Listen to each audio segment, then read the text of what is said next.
How do you stay focused? Answering this question might be the most important thing you ever do in your life, seriously. I hope it becomes a real priority for you to learn how to take back control of your focus. You need to get clear and specific about what your focus truly is, and finally decide, if I don't start managing my attention better, if I keep letting distractions take over, if I keep chasing every new idea that shows up, if I keep saying yes to everything, listening to everyone's problems, and doing whatever people ask of me, at some point, I'll lose my life. And I don't mean that you'll physically lose your life. I mean you'll wake up one day and realize you haven't achieved what matters most to you. You'll feel like your work doesn't inspire you, like your relationships have drifted, and like your days don't have purpose anymore. Because your focus drives everything. It shapes how you think, how you feel, and how you experience life. What you focus on determines your emotions. Focus on negativity, and your days feel heavy and dark. Fail to focus on what's meaningful, your priorities, your goals, and everything else begins to fall apart. Your relationships, your progress, your sense of joy. Focus truly fuels the quality of your life, so you have to reclaim it. This isn't only about productivity, it's about living a better, richer life. You've probably heard of the mindfulness movement, the growing talk about meditation and presence. All of that really is just about regaining control of your attention in a world that's gone wild with distraction. So how do you start to get your focus back? Let me share a few surprisingly simple but powerful ideas. The first is this: you have to make fewer decisions. Why fewer decisions? Because science tells us that the more choices we make, the more tired our brains become. Every decision, big or small, burns up mental energy. Your brain uses glucose to fuel focus and willpower. And as you make more choices throughout the day, that fuel runs low. Eventually, you reach a point where even small decisions feel hard. When that happens, you're less effective, you lose clarity, and you're more likely to say yes to things that don't serve you. So, if you want to protect your focus, simplify the number of decisions you make. How do you do that? The easiest place to start is this: stop browsing. I know, maybe you even found me by browsing online, and I'm glad you did, but overall, aimless browsing is killing your focus and draining your mental power. Every time you scroll, swipe, or click, your brain has to decide, should I pay attention to this or ignore it? That tiny decision takes energy. Multiply that by hundreds of clicks, videos, and posts, and suddenly your mind is exhausted. When your brain gets tired, you lose the ability to focus deeply on one thing. You start jumping between tasks, pretending to multitask, but really you're just scattering your energy. You get less done, feel more distracted, and end up wondering why nothing seems to move forward. Think about it. Have you ever sat down with a bag of chips and a remote control, flipping through channels endlessly? That's what a tired brain does. The more distracted you become, the easier it is to stay distracted.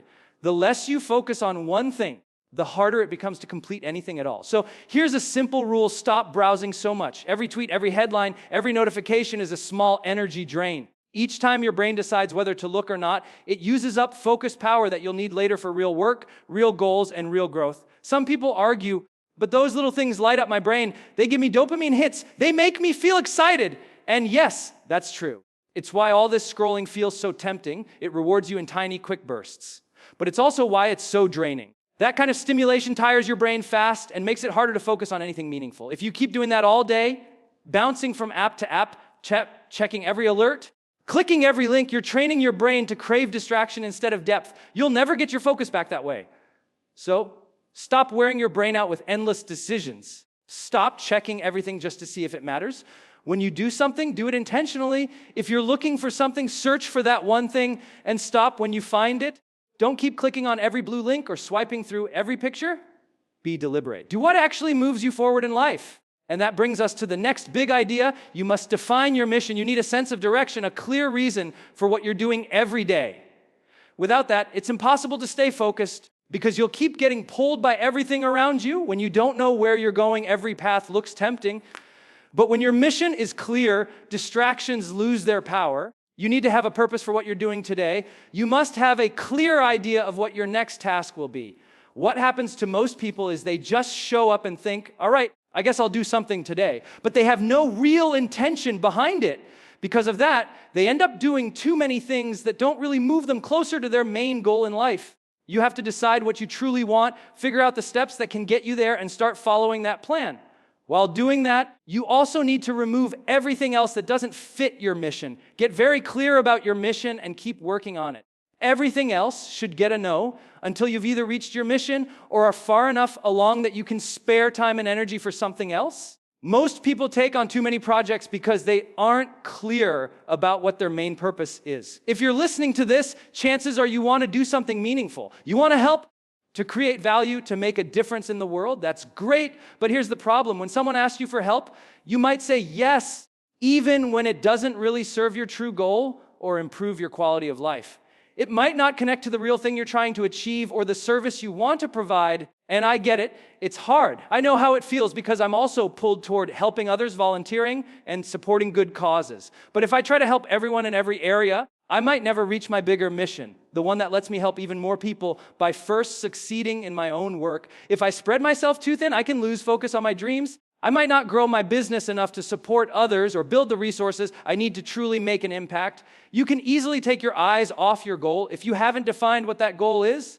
Many people go through life without ever defining their mission. If you don't have one today, if you don't have a written plan, a goal list, or a schedule of what you want to accomplish, then you're just showing up and reacting to whatever comes your way.